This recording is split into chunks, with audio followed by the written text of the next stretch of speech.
शुरुआत करेंगे और सबसे पहले बात उस खबर की जिसने एक बार फिर छत्तीसगढ़ की सियासत को गरमा दिया है। दरअसल छत्तीसगढ़ में बयानों का सिलसिला चल रहा है और इन सब के बीच पुरंदर मिश्रा ने कांग्रेस को रावण बता दिया। कांग्रेस को रावण की संज्ञा बीजेपी विधायक ने दी है। कहा कि रावण की तरह कांग्रेस के भी 10 सिर हैं। दशहरा पर कांग्रेस को बुराई छोड़ने की सलाह भी पुरंदर मिश्रा देते नजर आए। कहते हैं कि दशहरा पर्व असत्य को सत्य की जीत में बदलता है, लेकिन कांग्रेस तो झूठ पर झूठ बोलती जाती है। कांग्रेस के 10 सिर एक एक कर कटते जा रहे हैं और कांग्रेस अपनी बुराई छोड़ दे, सत्य की राह पर चले।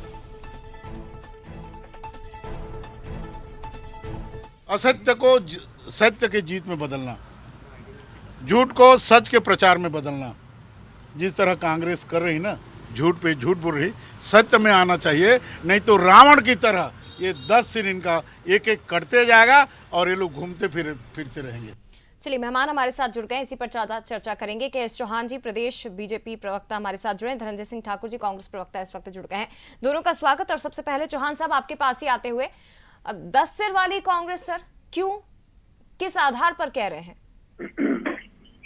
देखिए, 10 सिर वाली कांग्रेस इसलिए बोल रहे हैं कि जो 10 बुराइयां हैं इनकी, जो जैसे रावण ने अपने लिए किया था, अपनी जनता के लिए के लिए कुछ नहीं किया, अपने देश के लिए कुछ नहीं किया, उस हिसाब से ही उन्होंने बोला। जैसे मेघदूत को पहले बलि का बकरा बना दिया गया, वैसे ही चेतन बघेल को बना दिया गया।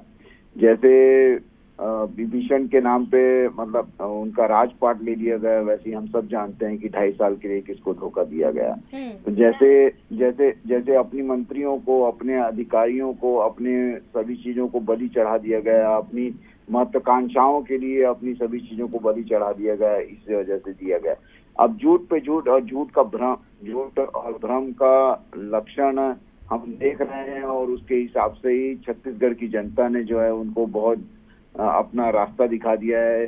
पिछले 20 महीने में 3 बार उनको हरा दिया। चौहान साहब, अगर रावण से तुलना कर रहे हैं तो फिर रावण में तो बुराई के साथ साथ अच्छाई भी थी, तो कांग्रेस के अंदर कोई अच्छाई बीजेपी को दिखती नहीं क्या? ना, सुनिए, जब अच्छाई की चीज को हम, सभी में अच्छाइयाँ होती हैं, लेकिन जब अच्छाई को हम बुराई के लिए यूज करते हैं तो उनका तात्पर्य ये रहता है। जब हम, रावण ने भी अपनी अच्छाई को, अपनी ताकत को बुराई चीज के लिए, अपने अहंकार के लिए, अपने झूठ के लिए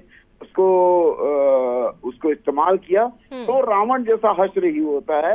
एक जमाने में जो सोने की लंका थी उसको भी ढा दिया, वो अपने देश का भी ख्याल नहीं किया, अपने खुद के ईगो के लिए, अपने खुद के लिए। जी ठीक है। धनंजय जी हमारे साथ जुड़े। धनंजय जी, सलाह दी गई है कि छोड़ दीजिए बुराई का रास्ता, झूठ बोलना छोड़ दीजिए, वरना अब इसी तरह से हश्र होगा जो हो रहा है। ये पुरंदर मिश्रा जी कह रहे हैं। बीजेपी सलाह दे रही है आप लोगों को, रावण से तुलना हो रही है सर। देखिए, मुझे लगता है कि पुरंदर मिश्रा की मानसिक स्थिति ठीक नहीं है, उसे इलाज की आवश्यकता है, पहली बात। दूसरी बात, अगर वो कांग्रेस को रावण की संस्कृति का बता रहे हैं तो भूल जाते पुरंदर मिश्रा जी कि कांग्रेस ने ही लोकतंत्र की स्थापना की है, जिसके बाद इस देश में नरेंद्र मोदी जी प्रधानमंत्री बने और पुरंदर मिश्रा जैसे लोग विधायक बने। अगर रावण अहंकारी होता तो लोकतंत्र की स्थापना नहीं होती। और पुरंदर मिश्रा जी ने कांग्रेस पर आरोप लगाते कहीं ऐसा तो नहीं है कि नरेंद्र मोदी जी का चरित्र, मोहन भागवत जी का चरित्र, भाजपा के चरित्र को जनता के बीच में रखा है। देश देख रहा है 11 साल से कितना अहंकार भाजपा की केंद्र सरकार में है और भाजपा नेताओं में है। जनता महंगाई से पीड़ित है, युवा रोजगार से पीड़ित है, किसान परेशान है, देश की संपत्तियां बेची जा रही है। और जनता जब आवाज उठाती है तो किस प्रकार से भाजपा सरकार का अहंकार दिखता है, किस प्रकार से शासन तंत्र का दुरुपयोग किया जाता है, दबाव डाला जाता है, कुचला जाता है। तो ये अहंकार तो भाजपा नेताओं में है। और पुरंदर मिश्रा में तो 21 महीने में अहंकार दिखने लग गया। एक ही बार के विधायक हैं, वो भूल जाते हैं लोकतंत्र में रावण जैसा अहंकार नहीं चलता, जनता सर्वोपरि है। नहीं, लेकिन वो तो आपके बारे में कह रहे हैं ना धनंजय जी, कि आपके शासनकाल में जो बीजेपी आरोप लगाती रही है कि आप लोगों के कार्यकाल में जो लगातार घोटाले हुए वो अब उजागर हो रहे हैं और कांग्रेस केवल झूठ बोलती है, तो उसी की सलाह दे रहे हैं वो। तो मैं तो कह रहा हूँ ना, पुरंदर मिश्रा जी को नरेंद्र मोदी जी के अहंकार के बारे में ऐसा नहीं बोलना चाहिए। ठीक है, अहंकारी है नरेंद्र मोदी जी, कुर्सी छोड़ना नहीं चाहते हैं, देश की जनता की आवाज सुनना नहीं चाहते हैं। आरएसएस का अरे अहंकार सर, है, जनता ही भाजपा जिता का रही है अहंकार धनंजय जी, है। जनता ही तो जिता रही है, जनता थोड़ी उन्हें कुर्सी से हटा रही है। आप भी करिए प्रयास। सुन लीजिए ना, पूरी बात तो सुन लीजिए। आपको जल्दी है क्या? नहीं, मुझे कोई जल्दी नहीं है सर, लेकिन मेरी भी एक समय सीमा है ना, मुझे भी समय सीमा में रह के काम करना है। सवाल तो पूछे, जवाब तो लेंगे ना कि आप भी चलिए ठीक है सर, ठीक ठीक है, नहीं आप अपनी बात पूरी करिए जल्दी से। ठीक है। चुनाव कहाँ जीत रहे हैं? वोट चोरी हो रहा है, ईवीएम में चोरी हो रहा है। लोकतंत्र की तरह चुनाव होता है तो नरेंद्र मोदी जी की खुद की जमानत जब्त हो रही थी, जहाँ से चुनाव भी लड़े हैं 10 सीट के बाद, 10 गिनती के बाद। तो चुनाव आयोग ने इज्जत बचाने के लिए मोदी किस प्रकार जारी कर दिया, उसको बंद कर दिया। देश से देख रहा है, और अब भाजपा नेताओं का अहंकार भी देख रहा है, नरेंद्र मोदी का भी अहंकार दिख रहा है, जेपी नड्डा का भी अहंकार दिख रहा है, मोहन भागवत का भी अहंकार दिख रहा है। ठीक है, लास्ट रिएक्शन सर। डायरेक्ट ऐसा नहीं बोलना ठीक है चाहिए। धनंजय जी, लास्ट रिएक्शन चौहान जी।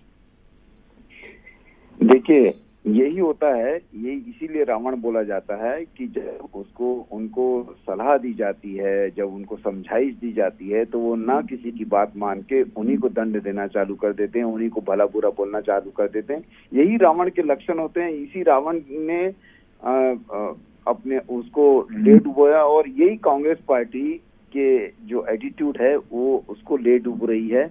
आज 40 साल हो गए मोहतरमा, 40 साल जो कांग्रेस पार्टी पूर्ण बहुमत में न लोकसभा में आई है, और यहाँ का तो हश्र देख ही रहे हैं। तो ये कांग्रेस पार्टी अपना एटीट्यूड, अपने जो चीजें हैं वो छोड़े और सही रास्ते पे चलेगी तो जनता उसका साथ देगी। ठीक है, बहुत धन्यवाद आपका के एस चौहान जी और धनंजय सिंह ठाकुर जी, बहुत शुक्रिया आपका जुड़ने के लिए।